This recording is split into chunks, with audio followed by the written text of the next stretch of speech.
Want to know how to find and get the best affordable roof repair installation in one day? And without dealing with shady roof repair companies? This is a challenge because some roofing companies use pushy methods and sales tactics that can leave you, the homeowner, with a poor quality and expensive roof repair bill. Here are 5 questions that you should ask to help you identify a reputable roof repair company. 1. What types of roofing do you install? 2. Do you offer financing? 3. Do you work with homeowners insurance to file claims? 4.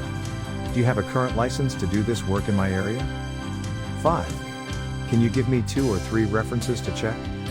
Now that you understand some of the top questions you should ask your Millburn roof repair contractor, there's no reason to keep struggling with that leaking roof and dripping water inside your home. Ready to get help with a reputable Millburn roof repair contractor? Visit us online and follow the link below.